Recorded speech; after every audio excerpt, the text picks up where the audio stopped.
أشهد أن لا إله إلا الله وحده لا شريك له وأشهد أن محمدا عبده ورسوله أما بعد فأعوذ بالله من الشيطان الرجيم بسم الله الرحمن الرحيم الحمد لله رب العالمين الرحمن الرحيم مالك يوم الدين إياك نعبد وإياك نستعين اهدنا الصراط المستقيم صراط الذين أنعمت عليهم غير المغضوب عليهم ولا الضالين.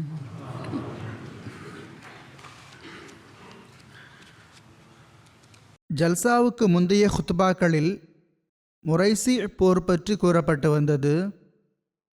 அப்துல்லாஹ் பின் உபை ஹஸ்ரத் ரசூலுல்லாஹ் ஸல்லல்லாஹு அலைஹி வஸல்லம் அவர்கள் குறித்து தவறான விஷயங்களை பேசினான், நயவஞ்சகமாக நடந்து கொண்டான் என்பதும் கூறப்பட்டிருந்தது. ஹசரத் மிர்சா பஷீர் அஹமத் சாப் ரலிலான் அவர்கள் சிரத் ஹாத்தமுன் நபியின் நூரில் இந்த சம்பவத்தின் விளக்கத்தை எடுத்துரைத்தவாறு இவ்வாறு எழுதியுள்ளார்கள். போர் நிறைவடைந்த பிறகு ஹஸ்ரத் ரசூலுல்லாஹ் ஸல்லல்லாஹு அலைஹி வஸல்லம் அவர்கள் சில நாள்கள் முரைசியில் தங்கியிருந்தார்கள். ஆனால் அங்கு தங்கியிருந்த போது நயவஞ்சகர்கள் தரப்பிலிருந்து எத்தகைய விரும்பத்தகாத நிகழ்வு நடந்தது என்றால், அதனால் பலவீனமான முஸ்லிம்களுக்கிடையில் உள்சண்டையே வந்திருக்கும். ஆனால் ஹஜ்ரத் ரசூலுல்லாஹ் ஸல்லல்லாஹு அலைஹி வஸல்லம் அவர்களின் சந்தர்ப்பம் அறிந்து செயல்படும் திறனும் காந்த ஆற்றலும் இந்த குழப்பத்தின் பயங்கரமான விளைவுகளிலிருந்து முஸ்லிம்களை காப்பாற்றிவிட்டன. என்ன நிகழ்ந்தது என்றால், ஹஜ்ரத் உமர் ரலியல்லாஹு அவர்களின் ஒரு பணியாளர் ஜஹஜா என்பவர் முரைசி என்னும் இடத்தில் நீரூற்றில் தண்ணீர் எடுக்கச் சென்றார். தற்செயலாக அதே நேரத்தில் அன்சாரிகளின் கிளை கோத்திரத்தைச் சேர்ந்த சினான் என்பவரும் தண்ணீர் எடுக்க அங்கு வந்து சேர்ந்தார். இந்த இருவரும் பாமரர்களாக அறிவீனர்களாக இருக்கும் மக்களைச் சேர்ந்தவர்களாக இருந்தார்கள். நீரூற்றில் இவர்கள் இருவரும் ஒருவர் மற்றவருடன் சண்டையிடத் துவங்கினார்கள். ஜஹஜா சினானை அடித்துவிட்டார். பிறகென்ன? சினான் உரத்த குரலில், அன்சாரிகளின் கூட்டமே, எனக்கு உதவ வாருங்கள், என்னை அடித்து விட்டார்கள் என்று கத்தினார். சினான் தனது சமுதாயத்தை அழைத்ததை ஜஹஜா கண்டதும், அவரும் முஹாஜிர்களே ஓடி வாருங்கள் என்று தனது சமுதாயத்து மக்களை அழைக்க துவங்கிவிட்டார்.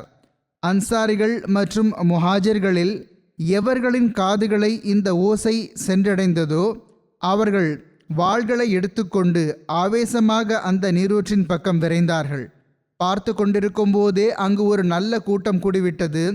சில அறிவீன இளைஞர்கள் ஒருவர் மற்றவர் மீது தாக்குதல் தொடுத்தே இருப்பார்கள். ஆனால் அதற்குள் சில களப்பற்ற அன்சாரிகளும் முஹாஜிர்களும் சந்தர்ப்ப இடத்தை வந்தடைந்தார்கள். அவர்கள் உடனடியாக மக்களை பிரித்துவிட்டு சமரசம் செய்து வைத்து விட்டார்கள். இந்த தகவல் ஹஜ்ரத் ரசூலுல்லாஹ் ஸல்லல்லாஹு அலைஹி வஸல்லம் அவர்களை எட்டிய போது அன்னார், இது ஓர் அறிவீனத்தை வெளிப்படுத்துதல் ஆகும் என்று கூறினார்கள். அதில் கோபத்தை வெளிப்படுத்தினார்கள். எவ்வாறாயினும் இவ்வாறு பிரச்சனை முடிவுக்கு வந்தது. ஆனால் அந்த போரில் கலந்து கொண்டிருந்த நயவஞ்சகர்களின் தலைவன் அப்துல்லா பின் உபை பின் சுலூலுக்கு இந்த நிகழ்வு பற்றிய தகவல் கிடைத்த போது அந்த பேரிழந்தவன் அந்த குழப்பத்தை மீண்டும் எழுப்ப நினைத்தான். தன்னுடைய கூட்டாளிகளை ஹஜ்ரத் ரசூலுல்லாஹ் ஸல்லல்லாஹு அலைஹி வஸல்லம் அவர்களுக்கும் முஸ்லிம்களுக்கும் எதிராக மிகவும் தூண்டிவிட்டான். மேலும், இதெல்லாம் உங்களுடைய சொந்த தவறுதான். நீங்கள் அந்த வீடுகளற்ற முஸ்லிம்களுக்கு அடைக்கலம் தந்து அவர்களை தலையில் ஏற்றி வைத்து விட்டீர்கள். இப்பொழுது நீங்கள் அவர்களுக்கு உதவுவதிலிருந்து விலகிக் கொள்ள வேண்டும். பிறகு இவர்கள் தாமாகவே விட்டுவிட்டு சென்று விடுவார்கள் என்று கூறினான். கடைசியில் அந்த பேரிழந்தவன் இந்த அளவுக்கு கூறிவிட்டான், லயிர் ரஜஅனா இலல் மதீனதி லயுஹ்ரிஜன்ன லஅஸு மின்ஹல் அஸல். அதாவது, இப்பொழுது மதீனாவுக்கு சென்று கண்ணியத்திற்குரிய நபர் அல்லது குழு இழிவான நபர் அல்லது குழுவை தனது ஊரிலிருந்து வெளியேற்றுகிறதா இல்லையா என்று பார்க்கத்தான் செய்யுங்களேன். அப்பொழுது ஒரு களப்பற்ற முஸ்லிம் சிறுவர் ஹஸ்ரத் ஜயித் பின் அர்கம் ரலியல்லாஹு அன்ஹு அவர்களும் அங்கு அமர்ந்திருந்தார்கள். அவர்கள் அப்துல்லாஹின் நாவிலிருந்து ஹதரத் ரசூலுல்லாஹ் ஸல்லல்லாஹு அலைஹி வஸல்லம் அவர்களை பற்றி இந்த சொற்களை கேட்டபோது அமைதியிழந்து போனார்கள். அவர்கள் உடனடியாக தம் சாச்சா மூலமாக ஹதரத் ரசூலுல்லாஹ் ஸல்லல்லாஹு அலைஹி வஸல்லம் அவர்களுக்கு இந்த நிகழ்வை பற்றி தகவல் கொடுத்தார்கள். அப்பொழுது ஹதரத் ரசூலுல்லாஹ் ஸல்லல்லாஹு அலைஹி வஸல்லம் அவர்களிடம் ஹதரத் உமர் ரலியல்லாஹு அன்ஹு அவர்களும் அமர்ந்திருந்தார்கள். அவர்கள் இந்த சொற்களை கேட்டு நிறைந்த கோபமும் தன்மான உணர்வும் ஏற்பட்டது. அவர்கள் ஹதரத் ரசூலுல்லாஹ் ஸல்லல்லாஹு அலைஹி வஸல்லம் அவர்களிடம், அல்லாஹ்வின் தூதர் அவர்களே ஸல்லல்லாஹு அலைஹி வஸல்லம், நான் அந்த நயவஞ்சக குழப்பவாதியின் தலையை சீவிட தாங்கள் எனக்கு அனுமதி தாருங்கள் என்று பணிவுடன் கேட்டுக்கொண்டார்கள். ஹதரத் ரசூலுல்லாஹ் ஸல்லல்லாஹு அலைஹி வஸல்லம் அவர்கள், உமர் போகட்டும் விடும், மக்கள் மத்தியில் முஹம்மது ஸல்லல்லாஹு அலைஹி வஸல்லம் தன் உடனிருப்பவர்களை கொல்ல வைத்து கொண்டிருக்கிறார் என்று பேசப்படுவதை நீர் விரும்புகிறீரா என்று கூறினார்கள். பிறகு அன்னார் அப்துல்லா பின் உபை மற்றும் அவனுடைய கூட்டாளிகளை வரவழைத்தார்கள். இது என்ன விவகாரம் என்று அவர்களிடம் வினவினார்கள். அவர்கள் எல்லாரும் நாங்கள் இப்படி எதுவும் பேசவில்லை என்று சத்தியம் செய்ய ஆரம்பித்து விட்டார்கள். சில அன்சாரிகளும் பரிந்துரை செய்யும் விதமாக ஹஜ்ரத் ஜயித் பின் அர்கம் ரலியல்லாஹு அன்ஹு அவர்களுக்கு தவறு ஏற்பட்டிருக்கும் என்று பணிவுடன் கூறினார்கள். அப்பொழுது ஹுசூர் ஸல்லல்லாஹு அலைஹி வஸல்லம் அவர்கள் அப்துல்லா பின் உபை மற்றும் அவனுடைய கூட்டாளிகளின் கூற்றை ஏற்றுக்கொண்டார்கள். ஜயித் அவர்களின் பேச்சை நிராகரித்து விட்டார்கள். அதனால் ஜயித் ரலியல்லாஹு அன்ஹு அவர்களுக்கு பெரும் துயரம் ஏற்பட்டது. ஆனால் பின்னர் திருக்குர்ஆனின் வஹி ஜயித் அவர்களை உண்மைப்படுத்தியது, நயவஞ்சகர்களை பொய்யர்கள் என கூறிவிட்டது. ஒருபுறம் ஹதரத் ரசூலுல்லாஹ் ஸல்லல்லாஹு அலைஹி வஸல்லம் அவர்கள் அப்துல்லா பின் உபை போன்றோரை வரவழைத்து இந்த விஷயத்தை உறுதிப்படுத்தி கொள்ள துவங்கிவிட்டார்கள். மறுபுறம் ஹஜ்ரத் ரசூலுல்லாஹ் ஸல்லல்லாஹு அலைஹி வஸல்லம் அவர்கள் ஹஜ்ரத் உமர் ரலியல்லாஹு அன்ஹு அவர்களிடம் இப்பொழுதே மக்களுக்கு புறப்பட கட்டளையிடுங்கள் என்று வழிகாட்டினார்கள். இந்த நேரம் மதிய நேரமாக இருந்தது. அப்பொழுது ஹஜ்ரத் ரசூலுல்லாஹ் ஸல்லல்லாஹு அலைஹி வஸல்லம் அவர்கள் பொதுவாக புறப்பட மாட்டார்கள். ஏனெனில் அரேபியாவின் பருவநிலையை பொறுத்தவரை இந்த நேரம் பெரும் வெப்பம் நிறைந்த நேரமாக இருந்தது. இதில் பயணம் செய்வது மிகவும் வேதனை அளிக்கக்கூடியதாக அமையும். ஆனால் அன்னார் அப்போதைய நிலைமைக்கு ஏற்ப இப்பொழுது புறப்பட்டுவிட வேண்டும் என்பதையே பொருத்தமானதாக கருதினார்கள். எனவே ஹுசூர் ஸல்லல்லாஹு அலைஹி வஸல்லம் அவர்களின் கட்டளையின் கீழ் உடனடியாக முழு இஸ்லாமிய படையும் திரும்பி செல்ல ஆயத்தம் மேற்கொள்ள துவங்கிவிட்டது. அநேகமாக இந்த சந்தர்ப்பத்தில் தான் அவுஸ் கோத்திரத்தின் மிகவும் பெயர் போன தலைவர் ஹஜ்ரத் உசைத் பின் ஹுசைர் அன்சாரி ரலியல்லாஹு அன்ஹு அவர்கள் ஹஜ்ரத் ரசூலுல்லாஹ் ஸல்லல்லாஹு அலைஹி வஸல்லம் அவர்களிடம் வந்து, அல்லாஹ்வின் தூதர் அவர்களே ஸல்லல்லாஹு அலைஹி வஸல்லம், தாங்கள் பொதுவாக இத்தகைய நேரத்தில் பயணம் கொள்ள மாட்டீர்களே, இன்று என்ன விவகாரம் என்று பணிவுடன் கேட்டார்கள். அதற்கு பெருமானார் ஸல்லல்லாஹு அலைஹி வஸல்லம் அவர்கள், உசைதே, அப்துல்லா பின் உபை என்ன சொற்களை கூறினான் என்று நீர் கேள்விப்படவில்லையா?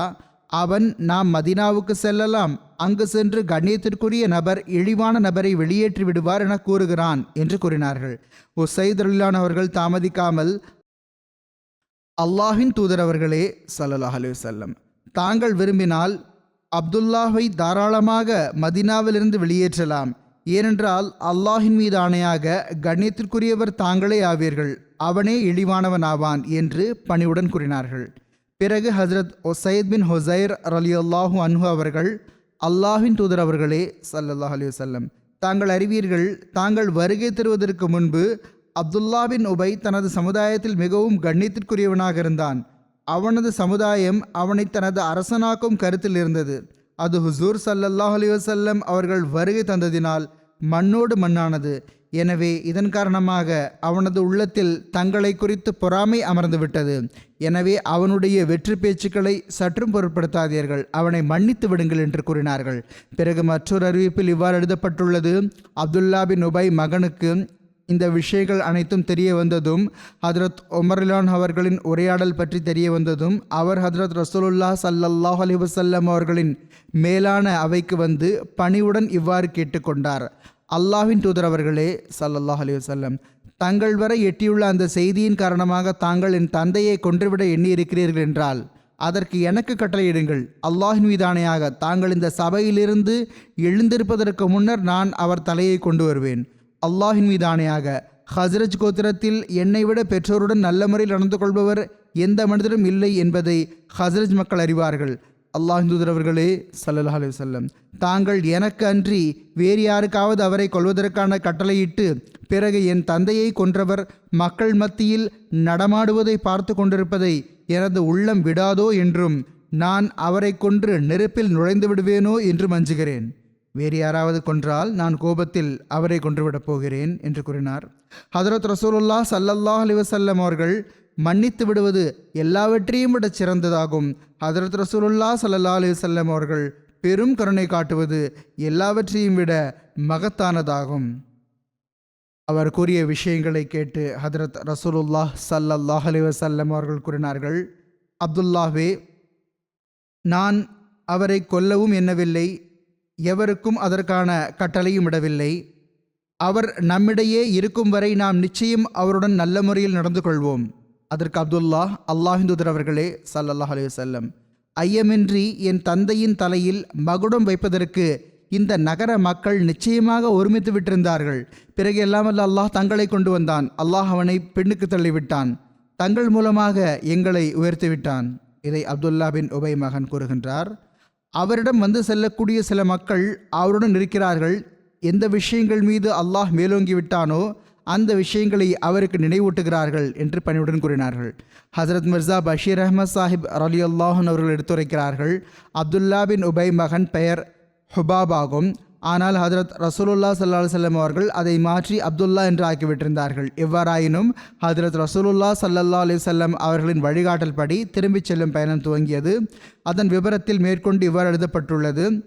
பிறகு ஹதரத் ரசூலுல்லாஹ் ஸல்லல்லாஹு அலைஹி வஸல்லம் அவர்கள் அன்றைய தினம் மாலை வரையும் முழு இரவும் காலை வரையும் பகலின் ஆரம்ப பகுதியிலும் பயணம் செய்தார்கள். சூரியன் மக்களுக்கு வேதனை அளிக்க துவங்கியது. பிறகு பெருமானார் ஸல்லல்லாஹு அலைஹி வஸல்லம் அவர்கள் மக்களுடன் தங்கினார்கள். அப்பொழுது அவர்கள் நிலத்தில் இறங்கியதுமே உறங்கிவிட்டார்கள். அந்த முழு பயணத்திலும் ஒருவர் கூட இயற்கை தேவைக்காக, தொழுகைக்காக அன்றி வேறு எதற்காகவும் தனது பயண விலங்கிலிருந்து இறங்கவில்லை. ஹதரத் ரசூலுல்லாஹ் ஸல்லல்லாஹு அலைஹி வஸல்லம் அவர்கள் தமது பயண விலங்கை ஓட்டுவார்கள். அதன் பின்னங்கால்களில் சாட்டையால் அடிப்பார்கள். கடந்த நாள் நிகழ்ந்த அப்துல்லாஹ் பின் உபையின் விஷயம் மக்களுக்கு மறந்து போவதற்காக இந்த பெரிய பயணத்தை ஹதரத் ரசூலுல்லாஹ் ஸல்லல்லாஹு அலைஹி வஸல்லம் அவர்கள் மேற்கொண்டார்கள். ஒரு அறிவிப்பில் வருகிறது, ஹதரத் ரசூலுல்லாஹ் ஸல்லல்லாஹு அலைஹி வஸல்லம் அவர்கள் அன்றைய தினம் பயணம் செய்து கொண்டிருந்தார்கள். ஹஜ்ரத் ஜயித் பின் அர்கம் ரலியல்லாஹு அன்ஹு அவர்கள் கண்ணியத்திற்குரிய நபி ஸல்லல்லாஹு அலைஹி வஸல்லம் அவர்களின் ஒரு பக்கத்தில் தமது பயண விலங்கில் இருந்தார்கள்.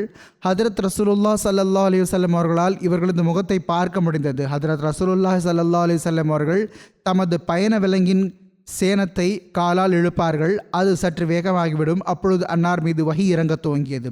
ஹஜ்ரத் ஜயித் பின் அர்கம் ரலியல்லாஹு அன்ஹு அவர்கள் அறிவிக்கின்றார்கள், நான் ஹஜ்ரத் ரசூலுல்லாஹ் ஸல்லல்லாஹு அலைஹி வஸல்லம் அவர்களை கண்டேன். அன்னார் மீது இறுக்கம் ஏற்பட்டது. அன்னாரது நெற்றி வியர்வையால் நனைந்து போனது. அன்னாரது பயண விலங்கின் முன்னங்கால்கள் பாரமாகிவிட்டன. இதுவரை எனில் அது அவற்றை மடக்கி இருக்கும், அதாவது அதன் கால்கள் மடங்கி போயிருக்கும். ஹதரத் ரசூலுல்லாஹ் ஸல்லல்லாஹு அலைஹி வஸல்லம் அவர்களை நோக்கி வஹி அறிவிக்கப்படுகிறது என்று நான் அறிந்து கொண்டேன். ஏனென்றால் அன்னார் மீது வஹி இறக்கப்படும் போதுதான் அன்னாருக்கு இந்த நிலை ஏற்படும். வஹியில் எனது தகவலை உண்மைப்படுத்துதலும் இறங்கியிருக்கும் என்று எனக்கு நம்பிக்கை இருந்தது. ஹஜ்ரத் ஜயித் பின் அர்கம் ரலியல்லாஹு அன்ஹு அறிவிக்கிறார்கள், பிறகு பெருமானார் ஸல்லல்லாஹு அலைஹி வஸல்லம் அவர்களை விட்டு இந்த தன்மை முடிவுக்கு வந்தது. அப்பொழுது அன்னார் எனது காதை பிடித்தார்கள். நான் எனது பயண விலங்கில் இருந்தேன். எதுவரை என்றால் நான் அமர்ந்திருந்த இடத்தை விட்டு எழுந்து விட்டேன். ஹஜ்ரத் ரசூலுல்லாஹி ஸல்லல்லாஹு அலைஹி வஸல்லம் அவர்கள் இவ்வாறு குரலானார்கள், பாலகனே, உமது காது நன்றியுணர்வுடன் நடந்து கொண்டுள்ளது. அல்லாஹ் உமது கூற்றை உண்மைப்படுத்தி விட்டான். அதாவது வஹி அதை பற்றி தான் இருந்தது. மற்றொரு அறிவிப்புள்ளது. ஹஜ்ரத் ஜயித் பின் அர்கம் ரலியல்லாஹு அன்ஹு அவர்கள் கூறினார்கள், நான் ஹஜ்ரத் ரசூலுல்லாஹ் ஸல்லல்லாஹு அலைஹி வஸல்லம் அவர்களுடன் பயணத்தில் சென்று கொண்டிருந்தேன். நான் துயரத்தால் எனது தலையை தாழ்த்தி இருந்தேன். ஹஜ்ரத் ரசூலுல்லாஹ் ஸல்லல்லாஹு அலைஹி வஸல்லம் அவர்கள் என்னிடம் வருகை தந்தார்கள். எனது காதை தடவினார்கள். என் முன் புன்சிரித்து விட்டார்கள். அன்னாரது இந்த புன்சிரிப்புக்கு பதிலாக எனக்கு நிரந்தர வாழ்வு கிடைத்துவிட்டாலும் எனக்கு மகிழ்ச்சிக்குரிய விஷயமாக அது இருந்திருக்காது. அவர்கள் கூறுகிறார்கள், அந்த புன்சிரிப்பை பார்த்து எனக்கு எவ்வளவு மகிழ்ச்சி ஏற்பட்டது என்றால் எனக்கு எனது வாழ்க்கையை விட இந்த புன்சிரிப்பு விலை உயர்ந்ததாக தெரிந்தது. அவர்கள் கூறுகிறார்கள், பிறகு ஹதரத் அபூபக்கர் அவர்கள் என்னை சந்தித்தார்கள். பிறகு ஹதரத் ரசூலுல்லாஹி ஸல்லல்லாஹு அலைஹி வஸல்லம் அவர்கள் உன்னிடம் என்ன கூறினார்கள் என்று கேட்டார்கள். அதற்கு நான் அன்னாரிடம் எதுவும் கூறவில்லை, எனது காதை தடவி எனக்கு முன் புன்சிரிக்க மட்டுமே செய்தார்கள் என்று கூறினேன். அதற்கு அவர்கள் நற்செய்தி என்று கூறினார்கள். பிறகு ஹதரத் உமர் அவர்கள் என்னை சந்தித்தார்கள். நான் அவர்களிடமும் ஹதரத் அபூபக்கர் அவர்களிடம் கூறிய விஷயத்தையே கூறினேன். ஒரு அறிவிப்பில் கூறப்பட்டுள்ளது, சூரால் முனாஃபிக்குன் இறங்கிய போது ஹதரத் நபிகள் நாயகம் ஸல்லல்லாஹு அலைஹி வஸல்லம் அவர்கள் ஜைதை வரவழைத்தார்கள். ஹதரத் ரசூலுல்லாஹி ஸல்லல்லாஹு அலைஹி வஸல்லம் அவர்கள் அந்த வசனங்களை ஓதினார்கள். மேலும் இன்னல்லாஹ கது சத்தகக்க என்று கூறினார்கள், அதாவது அல்லாஹ் உம்மை உண்மைப்படுத்தி விட்டான். ஆக சூரா முனாஃபிக்குன் இறங்கிய பிறகு ஹதரத் உபாதா பின் சாமித் ரலியல்லாஹு அவர்கள் இப்னு உபையை கடந்து சென்றார்கள். அப்பொழுது அவர்கள் அவனுக்கு சலாம் கூட கூறவில்லை. பிறகு அவுஸ் பின் ஹவுலி ரலியல்லாஹு அவர்கள் கடந்து சென்றார்கள். அவர்களும் சலாம் கூறவில்லை. இதை பார்த்த இப்னு உபை, இதென்ன விவகாரம், இதில் நீங்கள் இருவரும் இணைந்து விட்டீர்கள் என்று கேட்டான். அவனது இந்த கூற்றை அவர்கள் கேட்டுவிட்டார்கள். அந்த இரு சஹாபாவும் அவனிடம் வந்தார்கள். அவனது இந்த செயலுக்கு அவனை நன்றாக திட்டினார்கள். அவன் பேச்சை பொய்ப்படுத்த திருக்குரான் இறங்கிவிட்டது என்று கூறினார்கள். அவுஸ் பின் ஹவுலி ரலியல்லாஹு அவர்கள் கூறினார்கள், நீ உனது செய்கைகளை விட்டு திருந்தி விட்டாய் என்பதும் நீ அல்லாஹ்விடம் தௌபா செய்து விட்டாய் என்பதும் எனக்கு தெரியாதவரை நான் உன்னை பற்றி ஒருபோதும் எதுவும் பேச மாட்டேன். நாங்கள் உனக்காக ஜயித் பின் அர்கமை நீ உனது சமுதாயத்தின் ஒரு மனிதனை பற்றி பேசியுள்ளாயே என்று திட்டிக்கொண்டே இருந்தோம். எதுவரை என்றால் ஜயித் உண்மைப்படுத்தப்பட்டு விட்டார், உனது பொய் மீது திருக்குரான் வசனத்தில் முத்திரையிடப்பட்டு விட்டது. ஹதரத் ரசூலுல்லாஹி ஸல்லல்லாஹு அலைஹி வஸல்லம் அவர்கள் சஹாபாவுக்கு புறப்படுமாறு கட்டளையிட்ட போது அப்துல்லா பின் உபை மகன் ஹதரத் அப்துல்லா மக்களுக்கு முன்னால் வழியில் வந்து தம் தந்தைக்காக நின்று விட்டார்கள். தந்தையை கண்டதும் அவனை தடுத்து, நீ மிகவும் இழிவானவன் என்றும் முகமது ஸல்லல்லாஹு அலைஹி வஸல்லம் அவர்கள் எல்லாரையும் விட கண்ணியத்துக்குரியவர் என்றும் நீ ஒப்புதல் கூறாதவரை நான் உன்னை விடமாட்டேன் என்று கூறினார்கள். ஹதரத் ரசூலுல்லாஹி ஸல்லல்லாஹு அலைஹி வஸல்லம் அவர்களை கடந்து சென்றார்கள். அப்பொழுது அன்னார், அவனை விட்டுவிடுங்கள், எனது வாழ்நாள் மீது ஆணையாக அவன் நம் மத்தியில் இருக்கும் வரை நாம் அவனுடன் நிச்சயமாக நன்றாக நடந்து கொள்வோம் என்று கூறினார்கள். ஹதரத் மிர்சா பஷீர் அஹமத் சாஹிப் அவர்கள் இதை பற்றி இவ்வாறு எழுதியுள்ளார்கள், அப்துல்லா பின் உபை மகன் அப்துல்லா அவர்களுக்கு தம் தந்தைக்கு எதிராக எவ்வளவு உத்வேகம் இருந்ததென்றால், இஸ்லாமிய படை மதினாவின் பக்கம் திரும்பிய போது அப்துல்லா தம் தந்தையின் வழியை மறுத்து கொண்டு நின்று விட்டார்கள். மேலும் இறைவன் மீது ஆணையாக ஹதரத் ரசூலுல்லாஹி ஸல்லல்லாஹு அலைஹி வஸல்லம் அவர்கள் கண்ணியத்திற்குரியவர்கள் என்றும் நீ இழிவானவன் என்றும் நீ உனது வாயால் ஒப்புதல் கூறாத வரை நான் உன்னை திரும்பிச் செல்லவிட மாட்டேன் என்று கூறினார்கள். அப்துல்லா எவ்வளவு வற்புறுத்தி தம் தந்தைக்கு அழுத்தம் கொடுத்தார்கள் என்றால் இறுதியில் அவன் நிர்பந்தத்திற்கு ஆளாகி இந்த சொற்களை கூறிவிட்டான். இதனால் அப்துல்லா அவர்கள் அவனுக்கு வழிவிட்டு விட்டார்கள். திரும்பிச் செல்லும் பயணம் துவங்கிய போது அந்த நாளின் எஞ்சியிருந்த பகுதி முழு இரவு மற்றும் அடுத்த நாளின் ஆரம்ப பகுதி இஸ்லாமிய படை நிற்காமல் தொடர்ச்சியாக சென்று கொண்டே இருந்தது.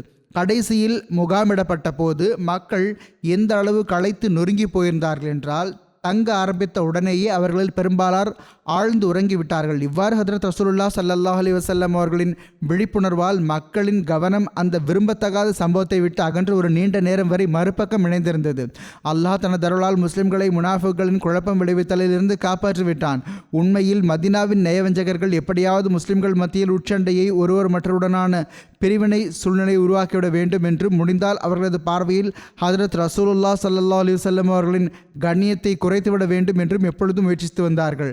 ஆனால் இஸ்லாம் மற்றும் நபி பெருமானார் ஸல்லல்லாஹு அலைஹி வஸல்லம் அவர்களின் காந்தத்தன்மையானது முஸ்லிம்களிடம் எத்தகைய ஒற்றுமை உறவை உருவாக்கிவிட்டது என்றால் எந்த சதியும் அதில் குழப்பம் ஏற்படுத்த முடியாமல் இருந்தது. ஹதரத் ரசூலுல்லாஹி ஸல்லல்லாஹு அலைஹி வஸல்லம் அவர்களை பற்றியோ முஸ்லிம்களின் உள்ளத்தில் கண்ணியம், மரியாதை, களப்பற்ற தன்மை, ஈமான் மற்றும் அன்பு நேசம் ஆகியவற்றின் எத்தகைய உணர்வுகள் பதிந்து விட்டிருந்தன என்றால் அவற்றை ஆட்டங்காண வைப்பது எந்த ஒரு மனிதனின் ஆற்றலிலும் இருக்கவில்லை. ஆக இந்த சந்தர்ப்பத்தை எடுத்துக்கொள்ளுங்களேன். முனாஃபிக்குகளின் தலைவன் அப்துல்லா பின் உபை இரு பாமர முஸ்லிம்களின் ஒரு தற்காலிக சண்டையிலிருந்து பயனடைந்தவாறு எவ்வாறு சஹாபா மத்தியில் வேறுபாடு மற்றும் பிரிவினைக்கான விதையை விளைவிப்பதற்கும் ஹதரத் ரசூலுல்லாஹி ஸல்லல்லாஹு அலைஹி வஸல்லம் அவர்கள் மீதான அன்பு மற்றும் மதிப்பட்சத்திற்கு துயரத்தை எட்ட வைப்பதற்கு முயற்சி செய்துள்ளான். ஆனால் அவனுக்கு எப்படிப்பட்ட தோல்வி முகத்தை காண நேரிட்டது. இறைவன் அவனை அவன் மகன் கைகளாலேயே எப்படிப்பட்ட இழிவின் பானத்தை அருகச் செய்துள்ளான் என்றால் அது அவனுக்கு அநேகமாக மரணிக்கும் நேரம் வரை மறந்திருக்காது. இந்த நிகழ்வுக்கு பிறகுள்ளதாக மற்றொரு அறிவிப்பில் இவ்வாறு எழுதப்பட்டுள்ளது, அப்துல்லா பின் உபை எப்பொழுது இப்படி எதுவும் பேசினாலும் அவனது சமுதாயத்தினர் அவனை பழித்துரைப்பார்கள், அவனை நிறுத்துவார்கள், தடுப்பார்கள். ஹதரத் ரசூலுல்லாஹ் ஸல்லல்லாஹு அலைஹி வஸல்லம் அவர்களுக்கு இந்த சூழ்நிலையை பற்றி தெரிய வந்த போது அன்னார் ஹதரத் உமர் ரலியல்லாஹு அவர்களிடம், உமர், இப்போதும் கூறும், அல்லாஹின் மீது ஆணையாக, ஒருவேளை நீர் என்னிடம் கூறிய போது அன்று நான் அவனை கொல்ல வைத்திருந்தால் மக்கள் என் மீது தப்பெண்ணம் கொண்டிருப்பார்கள், அதிருப்தியை வெளிப்படுத்தியிருப்பார்கள். இப்பொழுது அந்த மக்களுக்கே நான் அவனை கொல்லுமாறு கட்டளையிட்டால் அவர்கள் நிச்சயம் அவனை கொன்று விடுவார்கள், ஏனென்றால் இப்பொழுது நிலைமை தெளிவாகிவிட்டது என்று கூறினார்கள். அதற்கு ஹதரத் உமர் ரலியல்லாஹு அன்ஹு அவர்கள், அல்லாஹின் மீது ஆணையாக, ஹதரத் ரசூலுல்லாஹ் ஸல்லல்லாஹு அலைஹி வஸல்லம் அவர்களின் கருத்து எனது கருத்தை விட அதிகம் அருளுக்குரியது என்பதை நான் அறிந்து கொண்டேன் என்று கூறினார்கள். ஹதரத் முஸ்லிம் மவ்ஊத் ரலியல்லாஹு அன்ஹு அவர்கள் பனு முஸ்தலிக் போர் மற்றும் அப்துல்லா பின் உபையின் இந்த சம்பவத்தை பற்றி குறிப்பிட்டவாறு இவ்வாறு எடுத்துக் கூறுகிறார்கள். மக்கத்து காஃபிர்கள் முஸ்லிம்களுக்கு இழப்பை ஏற்படுத்துவதில் குறியாக இருந்தார்கள். நண்பர்களாக இருந்த கோத்திரங்களும் எதிரிகளாகி கொண்டிருந்தன. எனவே முஸ்லிம்கள் மத்தியில் இருந்த அந்த நயவஞ்சகர்களும் இந்த சந்தர்ப்பத்தில் அவர்கள் முஸ்லிம்கள் தரப்பிலாகி போரில் கலந்து கொள்ள துணிந்தார்கள். அநேகமாக இவ்வாறு அவர்களுக்கு முஸ்லிம்களுக்கு இழப்பை ஏற்படுத்துவதற்கு சந்தர்ப்பம் கிடைக்க முடியும் என்று எண்ணினார்கள். ஆனால் பனு முஸ்தலிக்குடன் நடந்த போர் சில மணி நேரங்களில் முடிந்துவிட்டது. எனவே இந்த போரின் போது நயவஞ்சகர்களுக்கு எந்த தீங்கும் விளைவிப்பதற்கு சந்தர்ப்பம் கிடைக்க முடியாமல் போனது. ஆனால் ஹதரத் ரசூலுல்லாஹ் ஸல்லல்லாஹு அலைஹி வஸல்லம் அவர்கள் பனு முஸ்தலிக்கின் ஊரில் சில நாள்கள் தங்க தீர்மானித்தார்கள். பெருமானார் ஸல்லல்லாஹு அலைஹி வஸல்லம் அவர்கள் அங்கு தங்கிக் கொண்டிருக்கும் போது ஒரு மக்காவாழ் முஸ்லிமுக்கு ஒரு மதினாவாழ் முஸ்லிமுடன் கிணற்றிலிருந்து தண்ணீர் எடுப்பது சம்பந்தமாக சண்டை வந்துவிட்டது. தற்செயலாக இந்த மக்காவாழ் மனிதர் விடுதலை செய்யப்பட்ட ஒரு அடிமையாக இருந்தார். அவர் மதினத்து மனிதரை அழைத்தார். இதனால் அவர் அன்சாரிகள் என அழைக்கப்பட்டு வந்த மதினத்து மக்களை அழைத்தார். மக்கத்து மனிதர் முஹாஜிர்களை அழைத்தார். இவ்வாறு உத்வேகம் பரவிவிட்டது. அசல் விஷயம் என்ன என்று எவரும் கேட்க முயற்சி செய்யவில்லை. உத்வேகம் ஏற்பட்டது, சண்டையிட ஆரம்பித்து விட்டார்கள். இவ்வாறே குழப்பங்கள் உருவாகின்றன. இருபுறத்து இளைஞர்களும் வாள்களை வெளியே எடுத்து விட்டார்கள். இத்தகைய சந்தர்ப்பத்தை இறைவன் ஏற்படுத்தி கொடுத்து விட்டதாக அப்துல்லா பின் உபை கருதினான். அல்லாஹ் அவனுக்கு இந்த சந்தர்ப்பத்தை வழங்கியதாக நினைத்தான். அவன் எரியும் நெருப்பில் எண்ணெய் ஊற்ற நினைத்தான். அவன் மதீனா வாழ் மக்களை பார்த்து, இந்த முஹாஜிர்கள் மீது உங்களது கருணை எல்லையை கடந்து விட்டது. நீங்கள் நல்ல முறையில் நடந்து கொண்டதனால் இவர்களின் மூளை குழம்பி விட்டது. இவர்கள் நாளுக்கு நாள் உங்கள் தலை மீது ஏறிக்கொண்டே இருக்கிறார்கள் என்று கூறினான். அப்துல்லா நினைத்த அதே தாக்கம் இந்த உரைக்கு ஏற்பட்டு சண்டை கடுமையாக இருக்கும். ஆனால் அப்படி நடக்கவில்லை. அப்துல்லா தனது தீங்கு விளைவிக்கும் முறையை பற்றி கணிப்பதில் தவறளித்திருந்தான். அன்சாரிகள் மீது அதன் தாக்கம் ஏற்பட்டு விட்டது என்று கருதி அவன், நாம் திரும்பிச் சென்று மதினாவை அடையட்டும், பிறகு கண்ணியத்திற்குரிய நபர் இழிவான மனிதரை வெளியேற்றி விடுவார் என்ற அளவுக்கு கூறிவிட்டான். எல்லாரையும் விட கண்ணியத்திற்குரிய நபர் என்று அவன் தன்னை நினைத்தும் எல்லாரையும் விட இழிவானவர் என்று அவன் ஹதரத் ரசூலுல்லாஹ் ஸல்லல்லாஹு அலைஹி வஸல்லம் அவர்களை நினைத்தும் கூறினான். நவுது பில்லாஹி மின் ஸாலிக். அவ்வாறு கூறுவதை விட்டும் நாம் அல்லாஹ்விடம் பாதுகாப்பு தேடுகிறோம். எவ்வாறு இருப்பினும் இந்த விஷயம் அவன் வாயிலிருந்து வந்ததுமே நம்பிக்கை கொண்டவர்கள் மீது அவனது உண்மை வெளிப்பட்டு விட்டது. அவர்கள், இது சாதாரண விஷயம் அல்ல, மாறாக இது ஷைத்தானின் கூற்றாகும், அவன் நம்மை வழிகெடுக்க வந்துள்ளான் என்று கூறினார்கள். ஓர் இளைஞர் எழுந்தார். அவர் தன் சச்சா மூலமாக இந்த செய்தியை ஹதரத் ரசூலுல்லாஹ் ஸல்லல்லாஹு அலைஹி வஸல்லம் அவர்களுக்கு எட்ட வைத்தார். அன்னார் அப்துல்லா பின் உபை பின் சுலூல் மற்றும் அவனுடைய கூட்டாளிகளை வரவழைத்தார்கள். என்ன விஷயம் நடந்தது என்று வினவினார்கள். அப்துல்லா மற்றும் அவனுடைய கூட்டாளிகள் முற்றிலும் மறுத்து விட்டார்கள். எங்கள் மீது சுமத்தப்பட்டிருக்கும் இந்த சம்பவம் நடக்கவே இல்லை என்று கூறிவிட்டார்கள். முற்றிலும் இல்லை என்று சாதித்து விட்டார்கள். அன்னார் அவர்களை எதுவும் கூறவில்லை. ஆனால் உண்மையான விஷயம் பரவ ஆரம்பித்து விட்டது. சில காலங்களுக்கு பிறகு அப்துல்லா பின் உபை பின் சுலூல் மகன் அப்துல்லாஹும் இந்த விஷயத்தை கேள்விப்பட்டார்கள். அவர்கள் உடனடியாக ஹதரத் ரசூலுல்லாஹ் ஸல்லல்லாஹு அலைஹி வஸல்லம் அவர்களின் அவைக்கு சென்று, அல்லாஹ்வின் நபி அவர்களே ஸல்லல்லாஹு அலைஹி வஸல்லம், என் தந்தை தங்களை அவமதித்துள்ளார். அதற்கான தண்டனை மரணமாகும். தாங்கள் இதே முடிவை எடுத்தீர்களாயின் என் தந்தையை கொள்வதற்கு தாங்கள் எனக்கு கட்டளையிட வேண்டும் என நான் விரும்புகிறேன். தாங்கள் வேறு யாருக்காவது கட்டளையிட்டு என் தந்தை அவர்கள் கையால் கொல்லப்பட்டால் ஒருவேளை நான் அந்த மனிதரை கொன்று என் தந்தைக்காக பழிவாங்கிடலாம். இவ்வாறு அல்லாஹ்வின் கோபத்தை சம்பாதித்திட வாய்ப்புள்ளது என்று கூறினார்கள். ஏனென்றால் எவ்வாறு இருப்பினும் ஓரளவு கோபத்தின் தாக்கம் அவர்களின் இயல்புகளில் இருந்தது. அவர்கள், எனக்கு கட்டளையிடுங்கள், நான் என் தந்தையை கொன்று விடுகிறேன் என்றார்கள். ஆனால் ஹதரத் ரசூலுல்லாஹ் ஸல்லல்லாஹு அலைஹி வஸல்லம் அவர்கள், எனக்கு ஒருபோதும் அதற்கான எண்ணம் இல்லை. நான் உம் தந்தையுடன் மென்மையுடனும் கருணையுடனும் நடந்து கொள்வேன் என்று கூறினார்கள். அப்துல்லா அவர்கள் தன் தந்தையின் நன்றிகேடு மற்றும் தீய பேச்சை ஹதரத் ரசூலுல்லாஹ் ஸல்லல்லாஹு அலைஹி வஸல்லம் அவர்களின் மென்மை மற்றும் கருணையுடன் ஒப்பிட்டு பார்த்தபோது அவர்களது ஈமான் இன்னும் அதிகரித்து விட்டது. தன் தந்தை மீதான அவர்களது கோபமும் அதே அளவு கூடிக்கொண்டே சென்றது. படை மதீனாவுக்கு அருகில் சென்றடைந்த போது அவர்கள் முன்னால் சென்று தன் தந்தையை வழிமறித்தார்கள். அவனிடம், நீ ஹதரத் ரசூலுல்லாஹ் ஸல்லல்லாஹு அலைஹி வஸல்லம் அவர்களுக்கு எதிராக பயன்படுத்திய அந்த சொற்களை திரும்ப பெறாத வரை நான் உன்னை மதீனாவிற்குள் நுழைய விட மாட்டேன் என்று கூறினார்கள். எந்த வாயிலிருந்து அல்லாஹ்வின் நபி இழிவானவர் என்றும் நீ கண்ணியத்திற்குரியவன் என்றும் சொல் வந்ததோ அதே வாயால் அல்லாஹ்வின் நபி கண்ணியத்திற்குரியவராவார்கள் என்றும் நீ இழிவானவன் என்றும் நீ கூற வேண்டும். இதை நீ கூறாத வரை நான் உன்னை ஒருபோதும் உன்னால் செலவிட மாட்டேன் என்று கூறினார்கள். அப்துல்லா பின் உபை பின் சுலூல் வியந்தும் பயந்தும் போனான். அவன், மகனே, நான் உன்னுடன் கருத்தொருமிக்கிறேன். முஹம்மது ஸல்லல்லாஹு அலைஹி வஸல்லம் அவர்கள் கண்ணியத்திற்குரியவராவார்கள், நான் இழிவானவனாவேன் என்று கூற ஆரம்பித்து விட்டான். இளைஞர் அப்துல்லா இதனால் தன் தந்தையை விட்டுவிட்டார்கள். இந்த பயணத்தின் போது இந்த ஓர் நிகழ்வும் ஏற்பட்டது. அதாவது, ஓரிடத்தில் எங்கு முகாம் இருந்ததோ அங்கு ஹதரத் ரசூலுல்லாஹ் ஸல்லல்லாஹு அலைஹி வஸல்லம் அவர்களின் ஒட்டகம் தொலைந்து விட்டது. அதன் விவரம் பின்வருமாறு: பனு முஸ்தலிக்கிலிருந்து திரும்பி வரும்பொழுது ஹதரத் ரசூலுல்லாஹ் ஸல்லல்லாஹு அலைஹி வஸல்லம் அவர்கள் ஃபுவைக்குன் நகி அல்லது பகா எனும் ஒரு நீரூற்றுக்கு அருகில் இறங்கினார்கள். பகா என்பது நகி பகுதிக்கு மேற்பகுதியில் உள்ளது. நகி மதீனாவில் இருந்து தெற்கில் 40 கிலோமீட்டர் தொலைவில் அமைந்துள்ளது. எவ்வாறாயினும் முஸ்லிம்கள் இவ்விடத்தில் தங்களுடைய விலங்குகளை மேயவிட்டு விட்டார்கள். அப்பொழுது கடுமையான சூறாவளி வந்துவிட்டது. அந்த புயல் காரணமாக ஹதரத் ரசூலுல்லாஹ் ஸல்லல்லாஹு அலைஹி வஸல்லம் அவர்களின் கஸ்வா எனும் ஒட்டகம் ஒன்று தொலைந்துவிட்டது. முஸ்லிம்கள் அதை எல்லா திசைகளிலும் தேட ஆரம்பித்து விட்டார்கள். ஜயித் பின் நுசைத் அன்சாரியும் ஒரு கூட்டத்தில் இருந்தார். இவர் நயவஞ்சகராக இருந்தார்.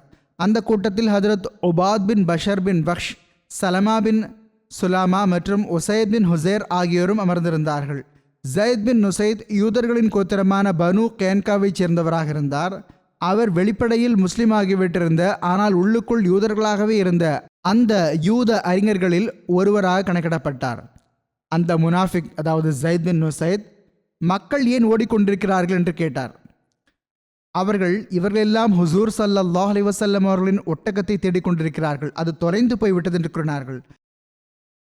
அதற்கு அவர், அதாவது நுசைத், அது இன்ன இடத்தில் உள்ளது என்று அல்லாஹ் அவர்களுக்கு கூறிவிடுவதில்லையா என்று கேட்டார்.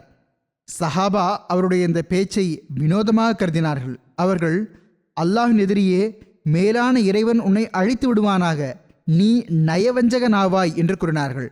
அவர் இந்த விஷயத்தை பேசியதும் ஈமான் கொண்டிருந்த மக்களுக்கு இதுவோ நயவஞ்சகமான கூற்றாகும் என்று தெரிந்துவிட்டது. அவர்கள், நீ நயவஞ்சகனாவாய் என்று கூறினார்கள். பிறகு ஹதரத் உசைத் பின் ஹுசைர் ரலியல்லாஹு அன்ஹு அவர்கள் அவன் பக்கம் கவனம் செலுத்தினார்கள். இது பற்றிய ஹுசூர் ஸல்லல்லாஹு அலைஹி வஸல்லம் அவர்களின் கருத்து என்ன என்பதை பற்றிய அச்சம் எனக்கு இல்லாமல் இருந்திருந்தால் நான் இந்த ஈட்டியை உனக்கு மறுபக்கம் வர வைத்திருப்பேன். இறைவனின் எதிரியே, உனது உள்ளத்தில் இந்த நயவஞ்சகம் இருந்தது என்றால் பிறகு நீ எங்களுடன் ஏன் புறப்பட்டாய் என்று கேட்டார்கள். அதற்கு அவர், நான் உலக பொருள்களை ஈட்டுவதற்காக புறப்பட்டு வந்தேன் என்று கூறினார். விஷயம் திறந்துவிட்டது, ஓரளவு வெளிவந்துவிட்டது.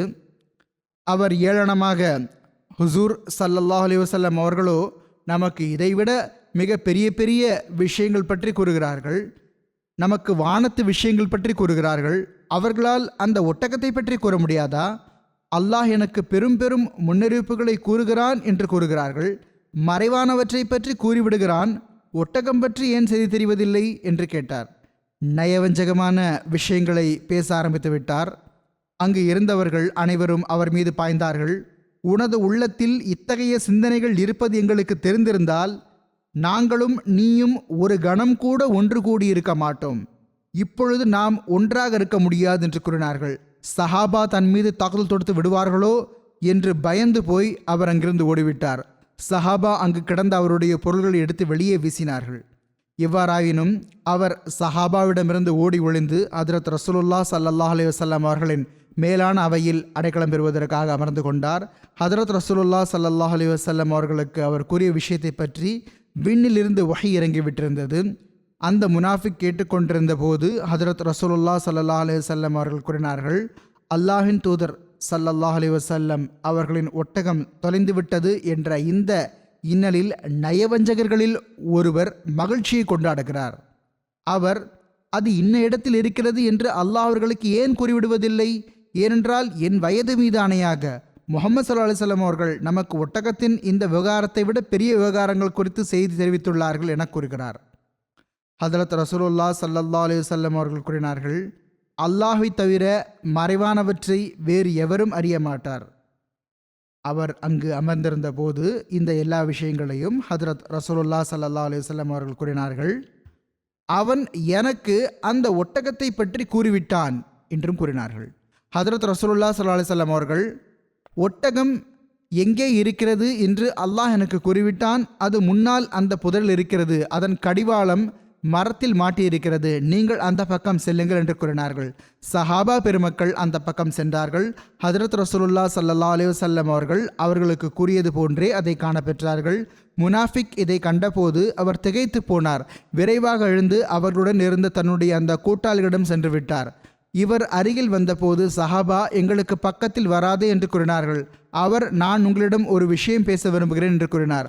அவர் அருகில் வந்து, நான் உங்களிடம் அல்லாஹை முன்னிறுத்தி கேட்கிறேன், உங்களில் யாராவது ஹுசூர் ஸல்லல்லாஹு அலைஹி வஸல்லம் அவர்களின் மேலான அவைக்கு சென்று நான் கூறிய விஷயத்தை யாருக்கு தெரிவித்தாரா என்று கேட்டார்.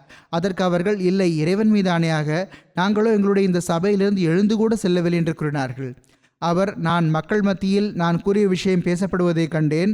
அவர்களுக்கு இந்த விஷயத்தை ஹதரத் ரசூலுல்லாஹ் ஸல்லல்லாஹு அலைஹி வஸல்லம் அவர்கள் கூறினார்கள் என்று கூறினார். பிறகு அந்த நபர் ஹதரத் ரசூலுல்லாஹ் ஸல்லல்லாஹு அலைஹி வஸல்லம் அவர்கள் கூறிய அந்த விஷயங்கள் அனைத்தையும், அன்னாரது ஒட்டகம் கிடைத்துவிட்டது என்பதையும் அவர்களிடம் கூறினார். அவர், எனக்கு ஹதரத் ரசூலுல்லாஹ் ஸல்லல்லாஹு அலைஹி வஸல்லம் அவர்களின் விஷயத்தில் ஐயம் இருந்தது. அன்னார் அல்லாஹின் உண்மையான தூதராவார்கள் என்று இப்பொழுது நான் சாட்சி பகர்கிறேன்.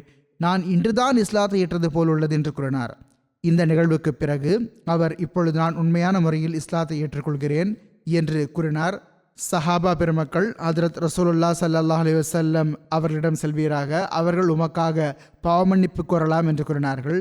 எனவே அவர் ஹதரத் ரசூலுல்லாஹ் ஸல்லல்லாஹு அலைஹி வஸல்லம் அவர்களிடம் சென்றார். பாவமன்னிப்பு கூறினார். தனது பாவத்தை ஒப்புக்கொண்டார்.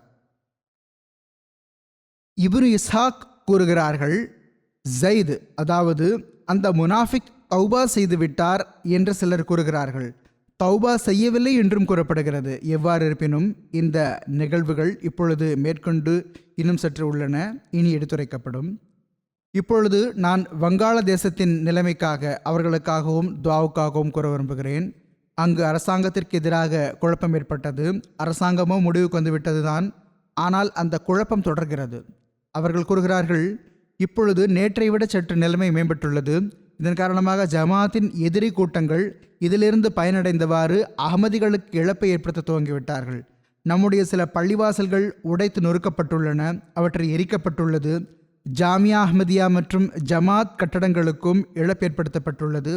அங்கும் உடைத்து நொறுக்கப்பட்டுள்ளது, பொருள்கள் எரிக்கப்பட்டுள்ளன. சில அகமதிகள் காயமடைந்தும் உள்ளார்கள். அங்கு மிகவும் கடுமையாக காயமடைந்துள்ளார்கள். அகமதிகளை அடித்து உதைக்கப்பட்டுள்ளது. பல அகமதிகளின் வீடுகளுக்கும் இழப்பை ஏற்படுத்தியுள்ளார்கள். அவற்றையும் எரித்து விட்டார்கள். இன்னும் சொல்வதாயின் சில வீடுகளை பற்றி அவற்றை முழுவதுமாக எரித்துவிட்டுள்ளதாக உள்ளது. சிலருடைய பொருட்களை எரித்துள்ளார்கள். முற்றிலும் அக்கிரமமான செயலாகும். அகமதிகளுக்கு இங்கு ஒரு முறை ஜல்சாவின் போதும் இப்பொழுது இத்துடன் 2 முறை அந்த பகுதியில் இழப்பை எதிர்கொள்ள நேரிட்டது. ஆனால் அவர்களுடைய ஈமான் எவ்வகையிலும் ஆட்டங்காணவில்லை. அல்லாஹ்வின் அருளால் ஈமானில் உறுதியாக உள்ளார்கள். அவர்கள், அல்லாஹுக்காக நாங்கள் இதையும் பொறுத்துக்கொள்வோம் என்று கூறியுள்ளார்கள். அல்லாஹ் கருணையும் அருளும் புரிவானாக. அஹ்மதிகளை தனது பாதுகாப்பில் வைப்பானாக. எதிரிகளை பிடிப்பானாக. இவ்வாறே பாகிஸ்தானிலும் அகமதிகளின் நிலைமைக்காக துவா செய்யுங்கள். அங்கு சற்று மோசமான நிலைமைகள் உருவாகின்றன. அல்லாஹ் அவர்களையும் எல்லா தீங்குகளிலிருந்தும் பாதுகாத்து வைப்பானாக. இன்றைய நாள்களில் முல்லாக்கள் மற்றும் லாப நோக்குடையவர்கள் அகமதிகளுக்கு எதிராக அதிகம் மும்முரமாக ஈடுபட்டுள்ளார்கள். அல்லாஹ் மற்றும் ஹதரத் ரசூலுல்லாஹ் ஸல்லல்லாஹு அலைஹி வஸல்லம் அவர்களின் பெயரில் இந்த மக்கள் அநீதி இழைக்கிறார்கள். அல்லாஹ் அவர்களை பிடிப்பதற்கான ஏற்பாட்டையும் விரைவில் செய்வானாக. பாலஸ்தீனத்தின் முஸ்லிம்களுக்காகவும் துஆக்கள் செய்யுங்கள். அவர்கள் மீதும் அநீதி இழைக்கும் மக்களை அல்லாஹ் பிடிப்பானாக. இந்த அநீதி முடிவுக்கு வரட்டுமாக. பொதுவாக முஸ்லிம் உலகிற்காக துவா செய்யுங்கள். இவர்கள் ஒருவர் மற்றவர் மீது இழைக்கும் அநீதிகளும் முடிவுக்கு வரட்டுமாக. அல்லாஹுடன் உண்மையான தொடர்பை உருவாக்கக்கூடியவர்களாக ஆவார்களாக.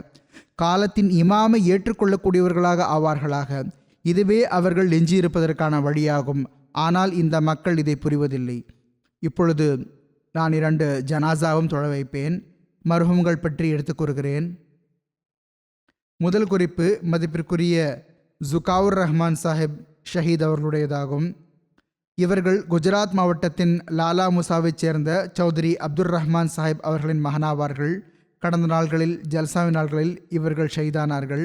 ஜூலை 27ஆம் தேதி 9:30 மணி அளவில் அடையாளம் தெரியாத இருவர் இவர்களுடைய கிளினிக்கில் நுழைந்து துப்பாக்கியால் சுட்டார்கள்.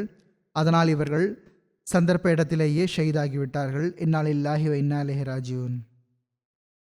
இவர்களுக்கு 53 வயது இருந்தது. விவரங்கள் அடிப்படையில் டாக்டர் ஜுகாவுர் ரஹ்மான் சாஹிப் ஷஹீத் அவர்கள் வழக்கப்படி கிளினிக் திறந்து அமர்ந்திருந்தார்கள். முகமூடி அணிந்திருந்த அடையாளம் தெரியாத 2 நபர்கள் காலை 9:30 மணி அளவில் மோட்டார் சைக்கிளில் வந்தார்கள். அவர்களில் ஒருவன் கிளினிக்குள் நுழைந்தான், இன்னொருவன் கிளினிக்கு வெளியே நின்றான். உள்ளே நுழைந்தவன் மதிப்பிற்குரிய டாக்டர் சாஹிப் அவர்களை சுட ஆரம்பித்தான். அதனால் அவர்கள் மேல் 3 குண்டுகள் பட்டன. அதில் ஒரு குண்டு நெஞ்சில் இதயத்துக்கு அருகிலும், ஒரு குண்டு வயிற்றிலும், ஒரு குண்டு கையிலும் பட்டது. சம்பவத்துக்கு பிறகு குற்றவாளிகள் இருவரும் வெற்றிகரமாக தப்பியோடிவிட்டனர். துப்பாக்கி சத்தம் கேட்டு மதிப்பிற்குரிய டாக்டர் சாஹிப் ஷஹீத் அவர்களின் அக்கம் பக்கத்தில் இருப்பவர் கிளினிக்கு வந்தார். அவர் டாக்டர் சாஹிப் அவர்களை காயமடைந்த நிலையில் காணப்பெற்றார். டாக்டர் சாஹிப் ஷஹீத் அவர்கள் அவரிடம் ஏதோ சொல்ல முயற்சி செய்தார்கள். ஆனால் இரத்த வாந்தி வந்தது. அவர்கள் ஷஹீதாகிவிட்டார்கள். இன்னா லில்லாஹி வ இன்னா இலைஹி ராஜிஊன். ஷஹீதான போது இவர்கள் பாகிஸ்தானில் தனியாகவே இருந்தார்கள். இவர்களின் துணைவியார் UK ஆண்டு மாநாட்டில் கலந்து கொள்வதற்காக UKவுக்கு வந்திருந்தார். டாக்டர் ஜுகாவுர் ரஹ்மான் சாஹிப் ஷஹீத் அவர்களின் குடும்பத்தில் அஹ்மதியத் ஹதரத் வாக்களிக்கப்பட்ட மசீஹ் இஸ்லாம் அவர்களின் சஹாபியான சக் சிக்கந்தரைச் சேர்ந்த ஹதரத் ஹாஃபிஸ் அஹ்மத்தீன் சாஹிப் ரலிலான் அவர்கள் மூலமாக வந்தது. அவர்கள் 313 சஹாபாவில் ஒருவராக இருந்தார்கள். ஷஹீத் மர்ஹூம் அவர்களின் தந்தை வழிபாட்டனாரான மதிப்பிற்குரிய நேக் ஆலிம் சாஹிப் அவர்கள் ஹதரத் ஹாஃபிஸ் அஹ்மத்தீன் சாஹிப் அவர்களின் சகோதரர் மகனாவார்கள். அவர்கள் ஜூன் 10, 1901 பையத் செய்தார்கள். அதற்கு பிறகு அவர்களுக்கு ஜஹல்லம் பயணத்தில் ஹதரத் வாக்களிக்கப்பட்ட மசீஹ் அலைஹிஸ்ஸலாத்து வஸ்ஸலாம் அவர்களின் கையில் பையத் செய்வதற்கான நல்வாய்ப்பு கிடைத்தது. இவர்களின் குடும்பத்தில் முன்னரும் ஷஹீதுகள் உள்ளார்கள். லாகூரில் ஷஹீதான ஹலீல் அஹமது சோலங்கி சாஹிப் அவர்கள் டாக்டர் ஜுகாவுர் ரஹ்மான் சாஹிப் மர்ஹூம் அவர்களின் மாமா மகன் ஆவார்கள். ஷஹீத் மர்ஹூம் அவர்கள் பல்வேறு ஜமாத் பொறுப்புகளில் தொண்டாற்றும் நல்வாய்ப்பு பெற்றார்கள். நீண்ட காலம் குஜராத் மாவட்டத்தின் லாலா முசாவின் செக்ரட்டரி மாலாக இருந்தார்கள். ஷஹீதான போது ஜமாத்தின் சதராக தொண்டாற்றும் நல்வாய்ப்பு பெற்று கொண்டிருந்தார்கள். சந்தாக்களில் முறையாகவும் ஏழைகள் தேவையுடையவர்கள் ஆகியோருக்கு உதவி புரியக்கூடிய நபராகவும் இருந்தார்கள். இளமை பருவத்தில் நிலைமை நன்றாக இருந்தபோது தப்லீக் செய்யும் நோக்கத்தில் நண்பர்களை தலைமையகத்தை பார்ப்பதற்கும் அழைத்து சென்று வந்தார்கள். டாக்டர் ஜுகாவுர் ரஹ்மான் சாஹிப் ஷஹீத் அவர்களை பற்றி குஜராத் மாவட்ட அமீர் சாஹிப் அவர்கள் கூறுகிறார்கள். ஷஹீத் மர்ஹூம் அவர்கள் எண்ணற்ற சிறப்புகளுக்கு சொந்தக்காரராக இருந்தார்கள். அவற்றில் பொருள் தியாகம் செய்வது தெளிவாக தெரியும் ஒரு பண்பாக இருந்தது. பொறுப்பாளர்களுக்கு மற்றும் எல்லாவற்றையும் விட அஹ்மதியா ஹிலாஃபத்துக்கு கட்டுப்படும் பண்பும் மிகவும் வெளிப்படையாக தெரிந்தது. ஒவ்வொருவரையும் முகமலர்ச்சியுடன் சந்திப்பார்கள். முகத்தில் புன்சிரிப்பு இருந்து வந்தது. படைப்பினங்களுக்கு தொண்டாற்றும் உணர்வும் நிறைந்து காணப்பட்டது. டாக்டர் சாஹிப் ஷஹீத் அவர்கள் பெரும்பாலும் ஏழைகளுக்கு இலவசமாக சிகிச்சை செய்து வந்தார்கள். இவர்களின் பகுதியில் ஜமாத் அல்லாத மக்களுடன் தொடர்புகள் நன்றாக இருந்தன. அதை பற்றி ஜமாத் அல்லாத மக்கள் இவர்கள் ஷஹீதான பிறகு கூறியுள்ளார்கள். ஜமாத் அல்லாத சிலர் இவர்களின் ஜனாசாவிலும் கலந்து கொண்டார்கள். அமீர் சாஹிப் எழுதுகிறார்கள், 2024 ஈதுல் அல்ஹாவுக்கு முன்பு டாக்டர் சாஹிப் அவர்கள் என்னிடம் அரசாங்க அதிகாரிகள் வந்தார்கள். அவர்கள் உங்களுடைய உயிருக்கு ஆபத்து இருக்கிறது, எனவே நீங்கள் பெருநாள் வரை கிளினிக்கில் அமராதீர்கள் என கூறினார்கள் என்று கூறினார்கள். ஆனால் எவ்வாறு இருப்பினும் இவர்களிடம் துணிச்சல் இருந்தது. அமர்ந்து வந்தார்கள். மர்ஹூம் அவர்கள் துணைவியார் மதிப்பிற்குரிய நகினா ரஃபீக் சாஹிபா ஒரு மகன் மற்றும் 3 மகள்களை பின்விட்டு சென்றுள்ளார்கள். 2 மகள்களுக்கு திருமணம் ஆகிவிட்டிருக்கிறது. ஒரு மகள் ஜெர்மனியில் படித்துக் கொண்டிருக்கிறார்கள். அல்லாஹ் ஷஹீத் அவர்களின் அந்தஸ்தை உயர்த்துவானாக. இவர்களுடன் சம்பந்தப்பட்டவர்களுக்கு பொறுமையை வழங்குவானாக. பிள்ளைகளுக்கும் இவர்களின் நன்மைகளை தொடர்வதற்கான நல்வாய்ப்பை வழங்குவானாக. இரண்டாவது ஜனாசா மலிக் பஷீர் அஹமத் சாஹிப் அவர்களின் துணைவியார் சையீதா பஷீர் சாஹிபா அவர்களுடையதாகும். இவர்களும் கடந்த நாள்களில் 83வது வயதில் வஃபாத்தாகிவிட்டார்கள். இன்னா லில்லாஹி வ இன்னா இலைஹி ராஜியூன். மர்ஹூமா மூசியாவாக இருந்தார்கள். பின்விட்டு சென்றவர்களில் ஒரு மகனும் 2 மகள்களும் உள்ளார்கள். இவர்கள் கானாவில் இயக்கத்தின் முரபியான மலிக் குலாம் அஹமத் சாஹிப் அவர்களின் தாயாராக இருந்தார்கள். அவர்கள் செயல்களத்தில் இருந்ததன் காரணமாக தம் தாயார் அவர்களின் ஜனாசா மற்றும் நல்லடக்கத்தில் கலந்து கொள்ள முடியவில்லை. இவர்களின் மகன் குலாம் அஹமத் சாஹிப் முரபி கூறுகிறார்கள், இவர்களின் குடும்பத்தில் அஹமதியத் ஹதரத் வாக்களிக்கப்பட்ட மசீல் இஸ்லாம் அவர்களின் சஹாபி இவர்களின் தந்தை வழிபாட்டனார் ஹதரத் மலிக் அல்லாபக்ஷ் சாஹிப் ரலிலான் அவர்கள் மூலமாக வந்தது. அவர்கள் செயல்படும் அறிஞராக நல்லியல்பு கொண்ட நபராக இருந்தார்கள். அவர்கள் சூரிய சந்திர கிரகணத்தின் சாட்சியை பார்த்து லூதனானிலிருந்து காதியானுக்கு நடைபயணம் மேற்கொண்டு பையத் செய்யும் நல்வாய்ப்பு பெற்றார்கள். இவர்களின் தாயார் அவர்கள் ஹதரத் அம்மாஜான் ஹதரத் நுசரத் ஜஹான் பேகம் சாஹிபா ரலியல்லாஹு அன்ஹா அவர்களின் பரிவிலிருந்தும் பங்கு பெற்று வந்தார்கள். முரபி சாஹிப் அவர்கள் கூறுகிறார்கள், எங்கள் தாயார் எங்களிடம் ரவ்வாவில் ஹதரத் அம்மாஜான் ரலியல்லாஹு அன்ஹா அவர்களின் அன்பு எனக்கு அதிகம் கிடைத்தது என்று கூறி வந்தார்கள். தாயார் கூறினார்கள், நான் அவர்களிடம் இருந்து வந்தேன். எனக்கு ஏதோ காரணத்தினால் ரொட்டி பிடிக்கவில்லை. பெரும்பாலும் நெருக்கடியான நிலைமை இருந்தும் ஹதரத் அம்மாஜான் ரலியல்லாஹு அன்ஹா அவர்கள் என்னிடம் பணம் கொடுத்து சந்தையிலிருந்து உனக்கு பன் வாங்கி வா என்று கூறுவார்கள். பிறகு நான் பாலுடன் சேர்த்து சாப்பிடுவேன். தாயார் கூறுகிறார்கள், ஒருமுறை நான் சிறு பிள்ளையாக இருந்தபோது ஏதோ காரணத்தினால் அழுது கொண்டிருந்தேன். ஹதரத் அம்மாஜான் ரலியல்லாஹு அன்ஹா அவர்கள் மிகவும் அன்புடன் என்னை தம் மடி மீது வைத்து என்னிடம் அன்பு செலுத்தினார்கள். பிறகு தாம் கைகளால் உணவூட்டினார்கள். மகன் கூறுகிறார்கள், என் தாயார் ஓர் அனாதை பிள்ளையை போன்று வளர்ந்து வந்தார்கள். ஆனால் ஹதரத் அம்மாஜான் ரலியல்லாஹு அன்ஹா அவர்கள், ஹதரத் 2வது ஹலீஃபத்துல் மசி ரலியல்லாஹு அன்ஹா அவர்கள் மற்றும் பிற சான்றோர்களின் தூய உடனிருப்பு அன்னாரிடம் ஆழ்ந்த தாக்கத்தை ஏற்படுத்தியது. வாழ்நாள் முழுவதும் முறையாக தஹஜுதை நிறைவேற்றி வந்தார்கள். தொழுகைகளை முறையாக பேணி வந்தார்கள். தாம் மட்டுமல்லாமல் பிள்ளைகளுக்கும் கூறி வந்தார்கள். பார்வை குறைவு இருந்தும் ரமலானில் திருக்குரானை 2 அல்லது 3 முறை ஓதி முடிப்பார்கள். ஹிலாஃபத்துடன் மிகவும் அன்பான தொடர்பு இருந்தது.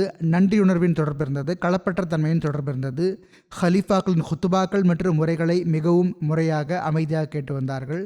பிறகு இவர்கள் ஒரு சிறப்பு எழுதியுள்ளார்கள், யாரிடமும் உரத்த குரலில் பேசுவது முற்றிலும் பிடிக்காமல் இருந்தது. இன்னும் சொல்வதாயின் பிள்ளைகள் சத்தம் போட்டு பேசினாலும் அவர்களை தடுப்பார்கள். மகன் கூறுகிறார்கள், நான் அவர்களை எப்பொழுதும் தம் கணவருக்கு உண்மையான வாழ்க்கை துணையாக இருக்க கண்டேன். பிள்ளைகளான எங்களை தொழுகையை முறையாக பேணுபவர்களாக ஆக்கினார்கள். எஸ்என்எல் குர்ஆன் ஓதி கொடுத்தார்கள். பிறகு திருக்குரான் ஓதி கொடுத்தார்கள். ஹிலாஃபத் மற்றும் ஜமாத் அமைப்பின் மீதான அன்பை உள்ளத்தில் பதிய வைத்தார்கள். இவர்கள் இவ்வாறு கூறி வந்தார்கள், ஹதரத் வாக்களிக்கப்பட்ட மசீல் இஸ்லாம் அவர்கள் தொழுகைகளை தொழுத அந்த அருளுக்குரிய இடங்களில் தொழுகைகளை தொழும் பொருட்டு எனக்கு நம்முடைய சியால்கோட் பள்ளிவாசல் செல்ல வேண்டும் என்று ஆசையாக உள்ளது. ஆக முரபி சாஹிப் கூறுகிறார்கள், தற்செயலாக நான் அங்கு பணியமர்த்தப்பட்டேன். அப்பொழுது நான் பெற்றோரை சியால்கோட்டுக்கு அழைத்துச் சென்றேன். தாயார் அங்கு சென்று பள்ளியின் ஒவ்வொரு பகுதியிலும் தொழுகைகளை நஃபில்களை மிகவும் உருக்கத்துடன் நிறைவேற்றினார்கள். தமது உள்ளத்து ஆசை நிறைவேறியதற்காக அல்லாஹுக்கு நன்றியும் செலுத்தினார்கள். மிகவும் அதிகமாக துவாக்கள் செய்யக்கூடியவராக இருந்தார்கள். அல்லாஹின் திருப்தியில் திருப்தி கொள்ளக்கூடியவர். உலகின் சுகபோகங்கள் ஆசைகள் ஆகியவற்றை விட்டும் முழுமையாக விலகி இருக்கக்கூடிய களப்பற்ற மற்றும் எந்த விதத்திலும் முன்னுதாரணமான பெண்மணியாக திகழ்ந்தார்கள். அல்லாஹ் இவர்களுக்கு பாவமன்னிப்பு வழங்கி இவர்களோடு கருணையுடன் நடந்து கொள்வானாக.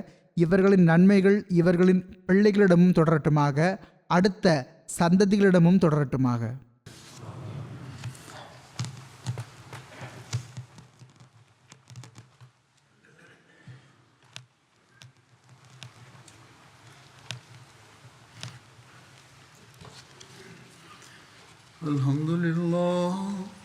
Alhamdulillah nahmaduhu wa nasta'inuhu wa nastaghfiruhu wa nu'minu bihi wa natawakkalu alayhi wa na'udhu billahi min shururi anfusina wa min sayyiati a'malina.